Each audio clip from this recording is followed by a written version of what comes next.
Lamwa, and with emphasis on air quality. Okay, basically, my client, Yes. my client at Lamwa, we taught her the standard design. And maybe kuko na mkulima ambaye anaweza ona hana hiyo, you can use materials which are available at your disposal to minimize on cost. Kuna mwingine anaona yake mawe, still and good, mabati, mbao, off cuts, whatever means you would find. Now about air quality. When you have two sides open, yes, the east-west direction, east side upepo inatoka east, ikitokea huku, okay, or maybe the other way. When the sun lighting from the rising from this end, inaenda east side, waka east side, it illuminates this house. And when you set on this side, it illuminates this house, increasing production. Okay. The other essence on air quality, removing the litter. Okay. Often removal of the litter. When you have wakimwaga maji, sio ama hapa chini kamera inaweza tuonyesha, this place is quite dry. Okay. Hata nani hapa chini ya drinker, kuko dry, the litter is dry, so minimizing ammonia. Okay. Ukienda upate kuku amemwaga maji, just scoop that place, toa nje, unaweka ingine ya fresh. And with that you are able to maximize on air quality. All right. Yes. All right. Yes. It's very important to remind of you that this program is proudly sponsored by Chania Feeds, your partner in high yield. And of course, you can always contact them kama uko na ukulima, wako na chakula ya ng'ombe, chakula ya kuku, chakula wa mbuzi, and every other animal unafuga kule nyumbani. Lamwa Vetcare na wao kazi yao ni kutibu hao wanyama. Chania Feeds kazi yao ni kuwapea chakula, and quality feeds while at it. Still on the story of air quality. Yes. Kwa sababu kuna kwingine utaenda upate hiyo the wire mesh or that open space runs all the way down. Yes. Then this one is, you would say, it's probably 1 meter mabati, then the rest is done through wire mesh. Yes. So which is which? Okay, for a standard housing, okay, it should have not less than 7 feet from the ground to the maybe the iron sheets. We are talking about the open space now. The entire house. The entire house should be a height of 7 foot. 7 foot. Not less than okay, 7 foot. Okay. From the floor to the place where you start the iron, the wire mesh should not be more than 3 foot. Okay. That's the layers being in. We factoring in layers. Kutoka kwa floor mpaka place yenye inaanzia ventilation should not be more than 3 foot. Okay. From the ventilation, from the start to the iron sheet, maybe not less than 4 foot. So with that, you're able to maximize that. Okay. You're able to maximize air quality and the light mwangaza inaitosha vizuri. Yes. I have a quick one because I'm just wondering. The open space that runs from top downwards, yes, all the way to the bottom, yes, is there a risk probably of the chicken feeling cold, or because when you compare with the way this mabati or the structure is, probably you can see there's no direct wind that comes to the chicken, but once it runs all the way down, is there that risk? Yeah, there's a risk to that. Okay. They'll find drafts. Ikibakia jioni inamwagwa inawekwa asubuhi ingine fresh. And now for this particular farm naona kuna sangrovit hapo. Iko mpaka na sangrovit.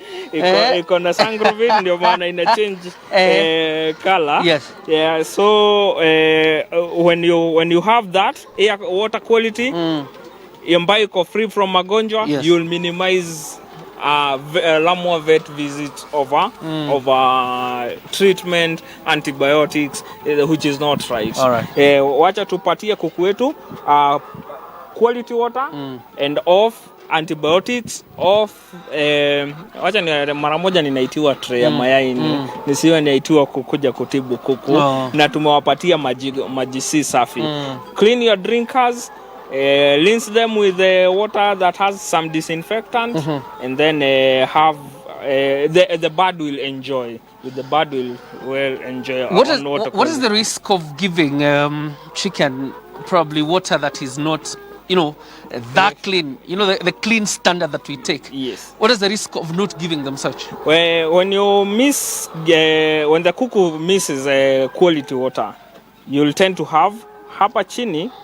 Tumeona it's very dry. The litter is good. Kama kungekuwa na clean water wangekuwa akiendesha, which is an economic loss. Huku hafai kukuwa akiendesha, anafaa kukuwa akienda choo mzuri. The other reason is on diseases, and then having 60-70% of an egg is water.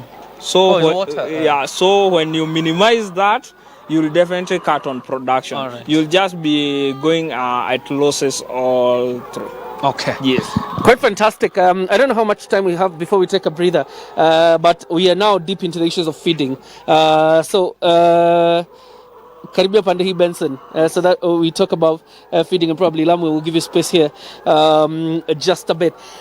I know when we come back in the second part, we will talk extensively about feeding. But very quickly, because these ones are layers. Yeah. So what are the 1, 2, 3s or the A, B, C, D of feeding layers? What is that thing that you need to have in mind as you start keeping layers? One, it is true that for these birds to maintain a high production, they must be well fed with quality feed of high quality, that is high quality feed, not just any other feed.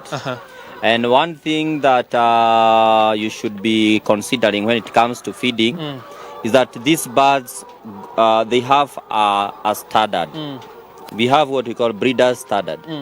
Yeah, so huyu kuku kuna kile chakula nafaa kukula at a given time to attain a certain weight. All right. And kuna wakulima ambao huwa anauliza kuku wangu amefikisha 6 months hajaanza kutaga, amefikisha 5 months hajaanza kutaga. And normally we advise, we normally tell them that kuku hataki kwa sababu amefikisha 5 months ama ameattain a certain age. No, it is because ameattain the right or the recommended weight at that given period of time. All right. So when you're feeding layers, it is important not only just feeding but even taking weights. And as I was coming into this farm, my farmer here has got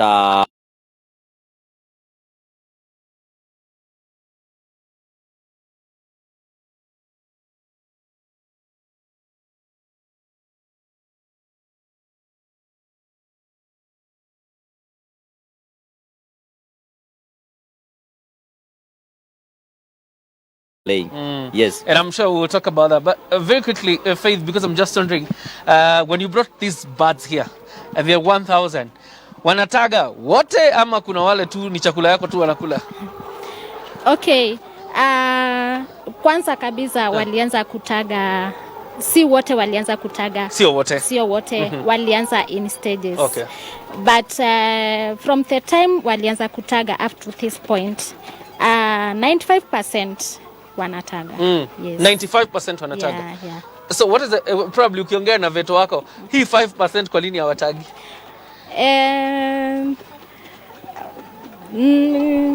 Watataga with time. Yeah. And probably that is the other question that we need to respond to once we are back. These are the 5%. I know we'll talk about culling baadaye na kule mbele. But it's only fair that once you come back, probably you can respond to that.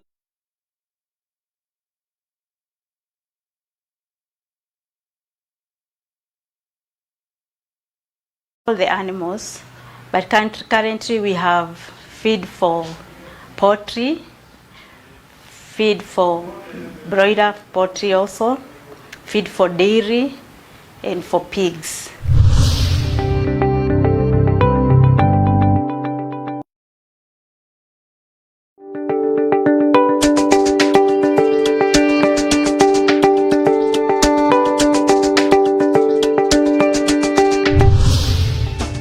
Everything we do it in the mind of a farmer. We are able to think like a farmer. We are able to think like the customer. And indeed, before we can release any feed to the market, we test it with our own farm.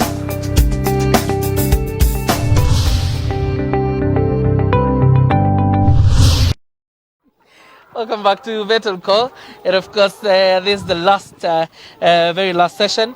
As we wind up, and we're going to talk about post-harvesting and record keeping, and of course, we're going to talk about culling, tujue ni nini. Meanwhile, here I have half a bucket of eggs, na hizi ni zile zimecollectiwa just like about a few minutes ago. Like I told you, nikiingia nilipata Faith hapa juu na hapa chini na buckets za mayai. But probably Faith, it's good to start with you as we talk about harvesting and post-harvesting. Generally, kwa siku unaokota mayai mangapi? Kwa siku naokota mayai 877.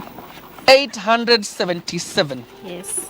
Kwa siku. That is 29.5 trays. 29.5 trays. 877 and you have 1,000. That means you only have about 123. Kuna wale tu wako tu hivi 123. They are catching up. Wana catch up. The collections of the eggs wanapanda every day. Okay. So inapanda every day. Every day, yeah. So every day I must have extras. Okay. Of eggs, yeah. Yes. Yeah. Asubuhi uko busy sana ukicollect mayai. Yes. Probably up until this time. Yeah. Beyond this time kuna wenye hutaga? Yeah, kuna wengine utaga even 6 in the evening. Okay. Kuna wengine wanataga 9. I mean usiku, but ni wachache sana like 4 5. Yeah. Ina depend na cycle ya kuku. Okay. Yeah. Okay. Yes. Hao walianza kutaga lini? Kutoka uliwaleta, they started laying immediately ama? Wakati niliwaleta walianza kutaga wakiwa 4.5 months. 4.5 months. Yes. Aha. So walikuwa wamekaa tu for about 4 months and then they started laying. Yes. And that is when? Uliwaleta August. Niliwaleta Meaning by August, December walikuwa shaanza kutaga. December 31st walikuwa wameanza kutaga. Okay. Yes. That means then from December up until now una collect mayai. Yeah. 800 plus every day. But hawakuanza na mayai mengi ati bucket mzima. I started with 1 egg. 1. Yeah. I counted 1 egg, 2 eggs, hivyo. Up to date they are adding. They are adding, yes. So bado hawajafika maximum. All right. Yes. And of course that is a legit story. You know, hii town kuna watu wanatuambia walianza kujenga na mawe moja. You remember? I was telling those stories. But let's talk about post-harvesting and what we need to know about post-harvesting and record keeping. Yes. Post-harvesting, okay, we should start with the records. Utaanza na record. Records. Start with them. Records. Records ni the data. Okay. You should have data. Just as Faith has said, she knows she has 1,000 birds here. Akikal moja ama moja tseme aliangukiwa na afida ama alikanyaga place nitoje kuhidoka weta kwa tena kuteguka ndio nataka kusema kuhinduka akateguka mguu akaekwa kwa kali akakaliwa akaekwa kwa sick bay so that she has those records. Okay. The other way of doing records, if by any case there is a mortality, also record that. Okay. For the eggs, how many trays did you pick in the morning, at midday, later in the evening? How many broken eggs did you get? With such a data, you'll be able to broken eggs tuseme labda hata ulitoa pale ikiwa mzima alafu ikafika hapa labda ukiwekelea ikavunjika. You're also supposed to record that. You should record that. Okay. They are for data. Okay. Ndio maana unaweza shtukia we also have fishy farm hands.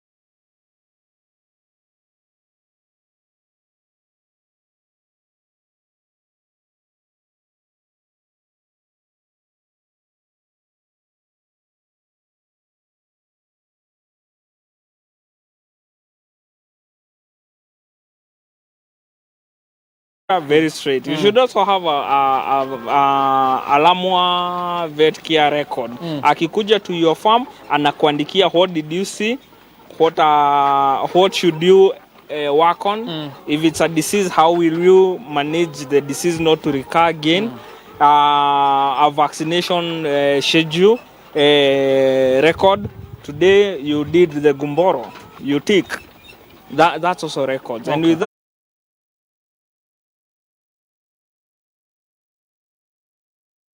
that you're more of an entrepreneur. You're taking it as a business. Yes. As a business. The other way out is on post harvesting. Yes. How many? Okay, for kukus si atuoni tu mayai peke yake. Kuko na vitu zingine mkulima hapa anapata pesa kutoka kwake. One is the egg. The other one is the litter. The litter harvest tukitoka pale kuko na gunia na zimekatiniwa vizuri. Sell a bag at 400-500 shillings. Nasema hiyo the litter will take. Hiyo ni biashara bado. Hiyo hata kama haitakuwa ikinunulia kuku like sell a month sell like 20-30 bags. Hapo ume offset the farm hand. Ama inanunua chakula gunia kadhaa. Yes. The other option on the post harvesting is on storage, where you'll be able to carve your clean eggs in a clean area ambayo iko na temperature, room temperature, si kuweka mayai kwa jua. Unaweka vizuri, that's the post harvesting place. Unaweka mayai vizuri after umeokota hapa, you can see very clean eggs. The eggs are very clean. The eggs are very clean, so uta harvest na utaweka in a clean place. The other option ni kwa laying booths. Unaweka kwa the laying booth litter should be clean of maji of diarrhea for you to have a clean egg. And nikikupelekea hii kwa supermarket, you'll definitely fall in love with this. Yeah, because we associate cleanliness with godliness. Yes. And this is quality. Yes. This are a clean egg. Imekuwa tu vizuri. Our laying booths zimefunikwa vizuri, very clean, ndio unapata mayai safi. Yes. That's interesting. That is as far as record keeping and harvesting, post harvesting goes. Benson, come and tell us about culling. Culling ndio kufanya nini? Because Lamwa mentioned culling. Culling is identifying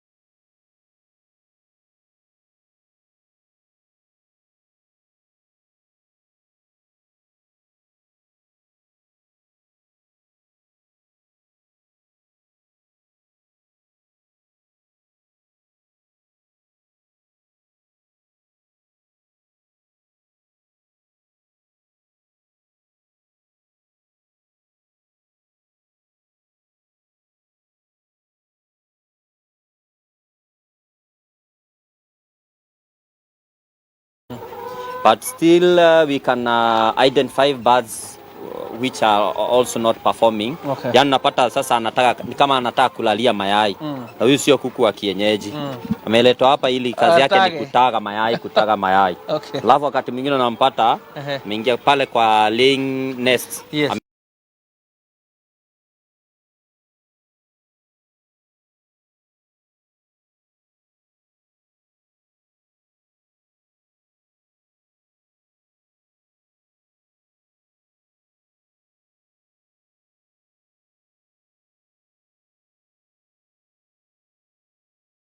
Injured? Yes. Kuna vile unaweza mpeleka hiyo stage ya culling and then umrudishe pande hii, ama culling ni permanent. Ukitoka hapa ni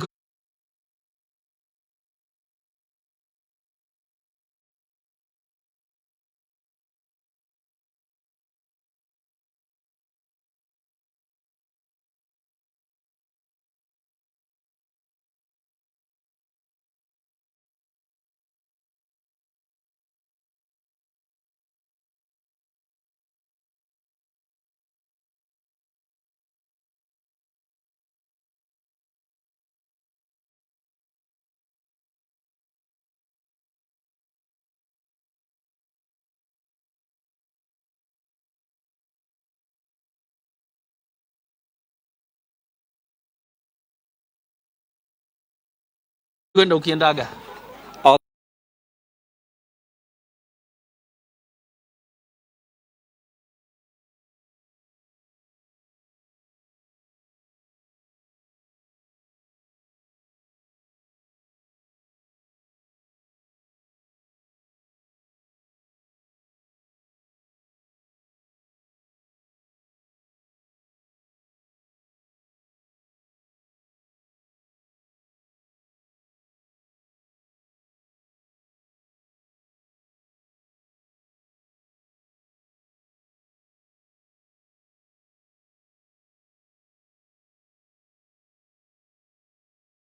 Ameanza kutaga.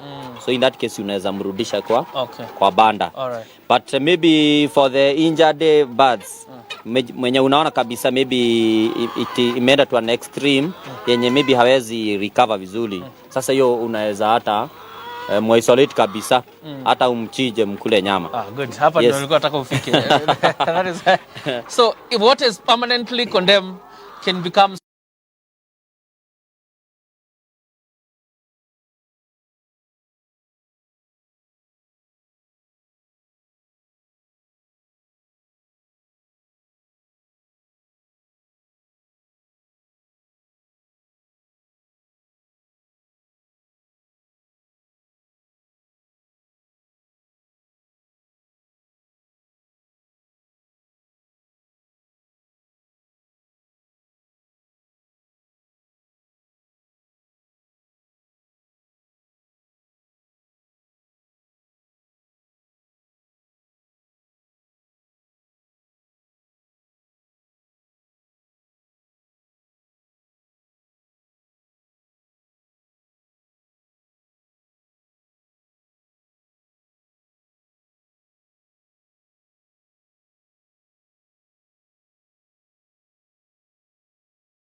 good to stay with. and I have a colorful shoe. So yes. I think the chicken is pecking the shoe. Faith, karibu because nataka utambie kama unauza mayai, kama unauza kuku na ndio uwape namba mtu mwenye anataka kukuja na tumuelezee mpaka direction. Yeah. Okay, mimi nauza mayai. Yeah, nauza quantity, nauzia wholesalers. Okay. Wao wanapea wale watu wengine. Yes. Yeah. A tray I'm giving at 295. 295. Yes. That's a good bay. Yeah. So if you want to contact me, yes.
kufanya upende kuku. Alright. Kitu ya kwanza upende kuku alafu ulishe. Okay. Yeah. Alright. Kuku iko na profit, ukiweka records, ukikuwa na mentor, na ukikuwa na good people. When you connect yourself with good people, yes, you'll succeed. You get good results. Yes. Fantastic. Wewe nakupa nafasi ya kupeana namba ya Chania Feeds. I know these guys do deliveries everywhere. Whatever you want this feed, you will get them. They deliver everywhere. They have their depots in different regions. So you're going to get food in your place. Yeah. Wape namba. Namba ndio hii. 0716 Yes. 974 029. Tena. 0716 974 029. Of course, and the other lines for Chania Feeds are running down there. So you will see them kuja hapa Lamwa very quickly. Huyu na kila mnyama anatibu. Hata kama uko na umbwa nyumbani na unahitaji Vetcare, yuko. Yes, yes. Zile vitu tu ampeani, zile vitu amtibu ni panya peke yake. Hizo tunaua. Okay, So very quickly your number. The better parasite, yes, maybe the pest is the dead one. Okay. Now, maybe I've add a little. Very quickly. Okay, one thing about Faith, she has admitted that poultry is addictive. As a fact, this was her pioneer project, yes, and she's doing 15,000. All right.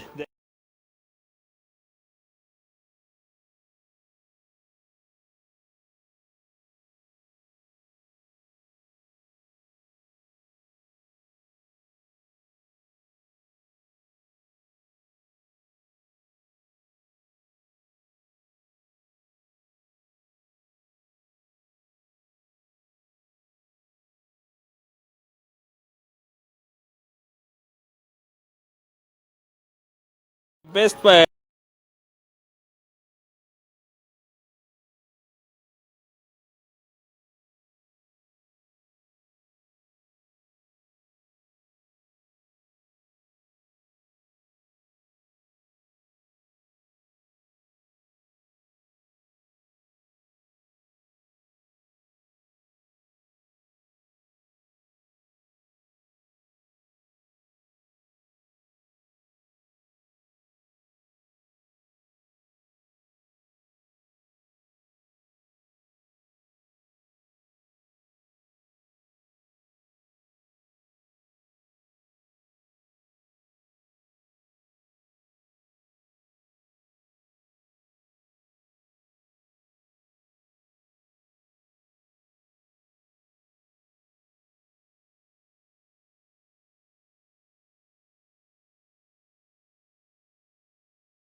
The Chania broiler story begins here. These Chania broiler starter crumbs are not only well cooked and heavily packed with nutrients, but are also the perfect small size for your young broilers to take in all the goodness. So how do you finish the job? Simple. Chania broiler finisher pellets. Let us help you reach your target market weight at the right time.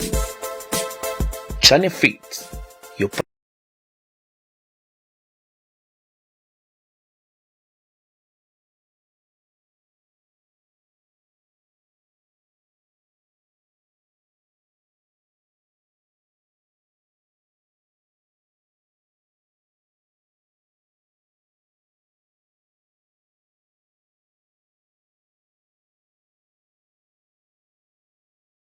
Chania Feeds is an organization that deals with manufacture of animal feeds. And the story started way back in 1972 when the proprietor, Mr. James Kirika, started keeping poultry. Indeed, he started with only 80-day-old chicks. But this farm grew at a very fast rate to such a point that the feed available was no longer sufficient to satisfy the requirements of the farm. Indeed, in the year 1994, there was serious scarcity of raw materials for animal feeds, and this resulted in long queues for feeds in Nairobi and other parts of the country. And that is when we hatched the idea of starting to manufacture our own feed for our own farm. but eventually we had to make feed also for fellow farmers. I must say that our quality is high quality. The feed we sell commercially is the same feed we use in our farm. And we have experts, feed nutritionists, who are able to manufacture quality animal feeds. They are able to reject any raw materials which are of low quality. So we start the process of quality control right from the beginning, starting with the raw materials. So we ensure we acquire good quality raw materials, and then the processes are okay because they are automated through a control panel. The other